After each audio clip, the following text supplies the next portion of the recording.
Assalamualaikum warahmatullahi wabarakatuh. Pada kesempatan kali ini, kami akan mempresentasikan mengenai pasar saham internasional. Sebelumnya, kami akan memperkenalkan diri terlebih dahulu. Anggota kelompok kami yaitu yang pertama ada saya sendiri, Raras Nur Sandra Pratiwi, NIM 292, lalu ada Wildan Rizky, NIM 279, Novita Nurinda Anissa, NIM 335, dan yang terakhir Hanif Tajdidi, NIM 290. Materi yang akan dibahas di bab ini yaitu yang pertama ada karakteristik saham internasional, yang kedua pendanaan melalui saham, dan yang ketiga yaitu perbedaan institusional. Karakteristik saham internasional. Yang pertama, kapitalisasi. Pasar saham global mencakup dua kelompok besar, yaitu pasar negara maju atau development market dan pasar saham negara berkembang atau developing or emerging market. Nilai kapitalisasi diukur dengan jalan mengalihkan harga saham dengan jumlah saham yang beredar, kemudian dikonversikan ke dolar untuk mempermudah perbandingan. Nilai kapitalisasi dipengaruhi oleh harga saham dan kurs mata uang lokal terhadap dolar. Jika mata uang lokal menunjukkan apresiasi terhadap dolar, maka kapitalisasi akan meningkat. Dengan demikian, dalam periode pendek akan terjadi fluktuasi kapitalisasi saham karena faktor-faktor tersebut. Pertumbuhan kapitalisasi diukur dengan metode geometri sebagai berikut. K95 sama dengan K91 dalam kurung 1 plus R pangkat 4. Yang kedua, rasio perputaran saham. Likuiditas suatu sekuritas yaitu kemudahan suatu sekuritas untuk dijual. Jika suatu investasi tidak likuid, maka investor akan kesulitan dalam menjual aset tersebut. Likuiditas diukur melalui rasio perputaran, yaitu rasio antara nilai transaksi selama periode tertentu dengan nilai kapitalisasi pasar pada akhir periode yang bersangkutan. Semakin tinggi rasio ini, maka semakin likuid suatu pasar. Yang ketiga, indikator lainnya. Beberapa indikator lainnya bisa dihitung untuk melihat karakteristik pasar. Dua indikator yang bisa dipakai untuk melihat daya tarik pasar dalam hal diversifikasi internasional adalah yang pertama, indikator konsentrasi pasar. Konsentrasi diukur dengan melihat proporsi dari 10 perusahaan terbesar terhadap total kapitalisasi pasar. Semakin besar angka ini, maka semakin terkonsentrasi suatu pasar. Yang kedua, korelasi return antar saham atau dengan saham asing. Struktur korelasi return saham negara berkembang dengan saham negara maju menunjukkan angka yang rendah. Korelasi yang rendah tersebut menguntungkan karena akan memperkecil risiko sistematis portofolio atau mengoptimalkan profil risiko return portofolio. Pendanaan melalui saham. Yang akan dibahas dalam materi ini ada dua, yaitu cost listing dan ADR. Sekarang kita akan membahas cost listing terlebih dahulu. Cost listing yaitu perdagangan dan pencatatan saham secara bersamaan di beberapa bursa. Saham adalah bentuk kepemilikan aset. Kepemilikan saham ada dua bentuk. Yang pertama, kepemilikan pribadi. Seseorang yang menempatkan dana pada suatu perusahaan melalui bentuk penyertaan dinyatakan sebagai pemilik perusahaan tersebut. Dan yang kedua, kepemilikan publik. Lebih banyak digunakan oleh perusahaan besar. Perusahaan dapat menjual perusahaan melalui pasar keuangan tertentu, misalnya bursa efek. Jika publik membeli, maka publik tersebut memiliki perusahaan tersebut. Selanjutnya adalah bagaimana proses penjualan saham ke publik. Yang pertama, perusahaan yang baru mengeluarkan saham melakukan initial public offering atau penawaran publik pertama kali. Yang kedua, menjual saham melalui lembaga keuangan yang menjadi perantara antara perusahaan dan investor publik.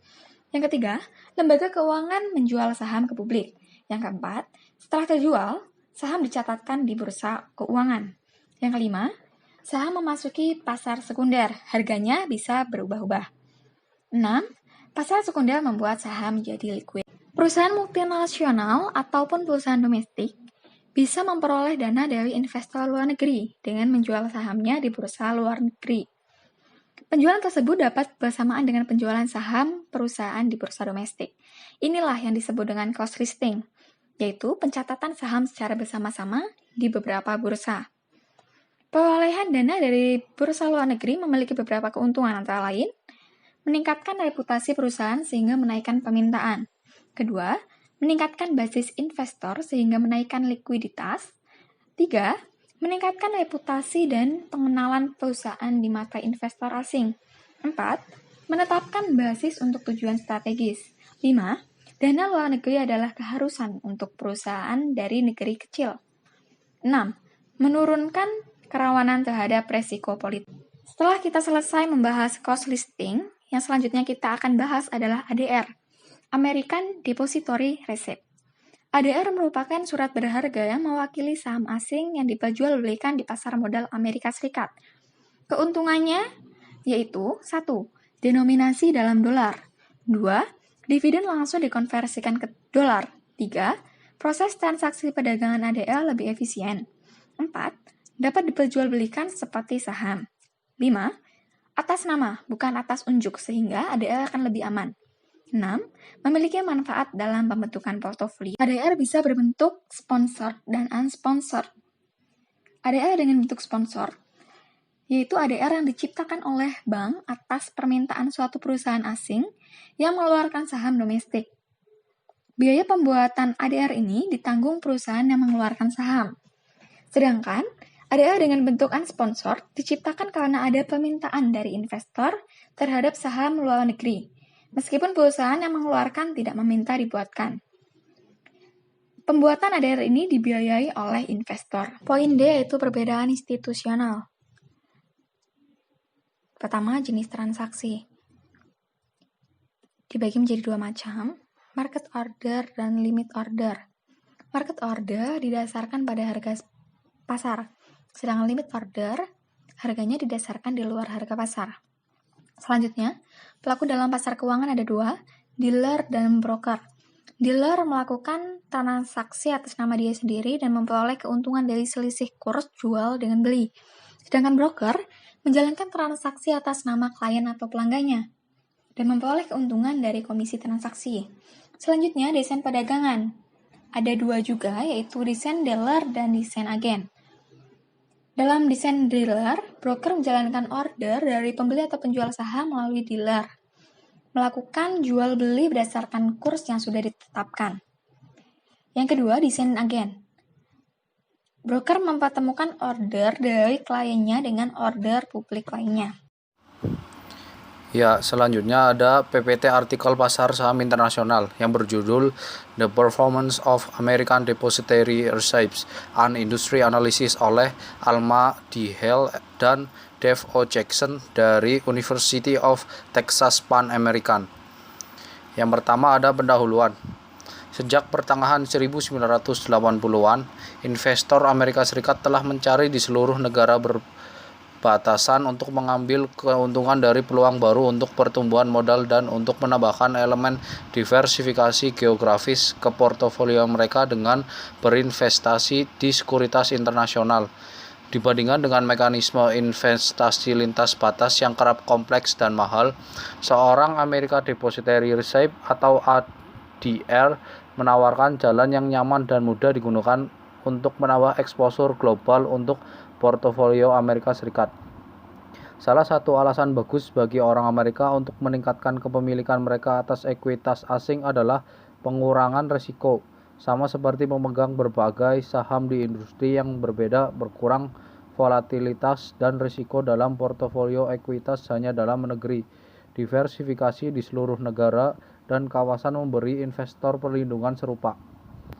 Lanjutan, aksi jual dalam satu pasar didorong oleh berita buruk politik lokal atau perkembangan siklus bisnis sering dimitigasi atau diimbangi oleh kinerja yang lebih kuat di tempat lain.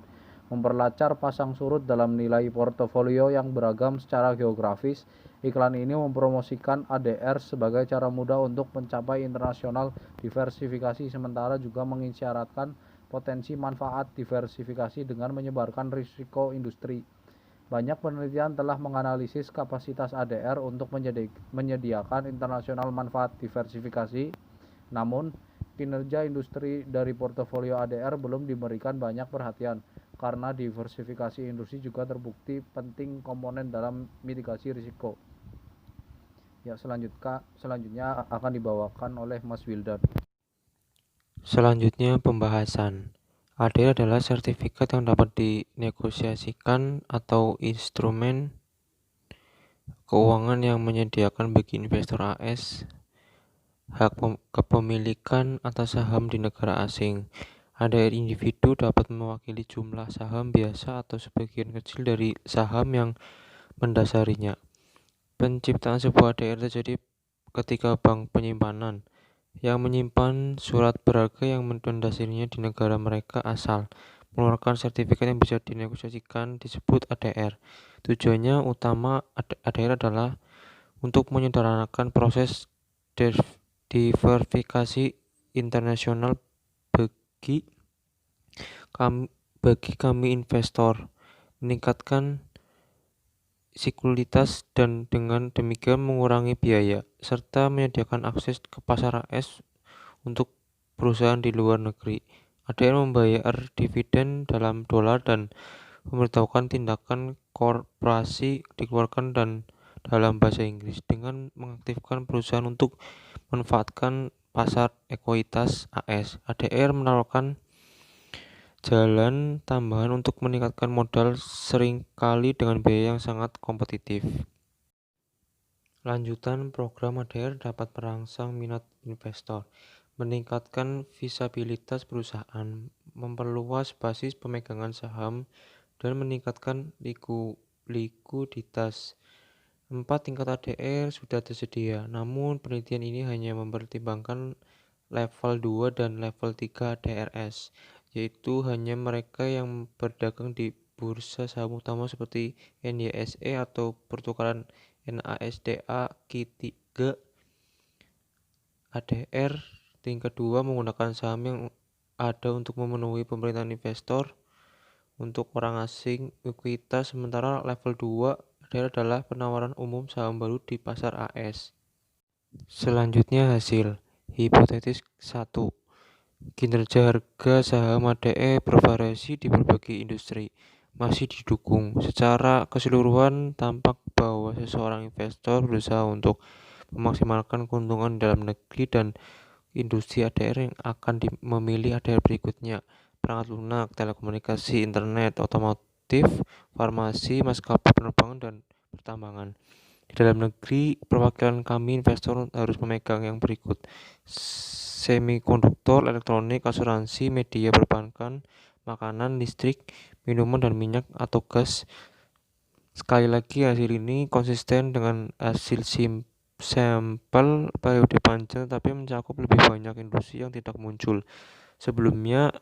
Semikonduktor, asuransi, dan makanan jadi dapat disimpulkan bahwa ADR tampil berada di seluruh industri. Hipotesis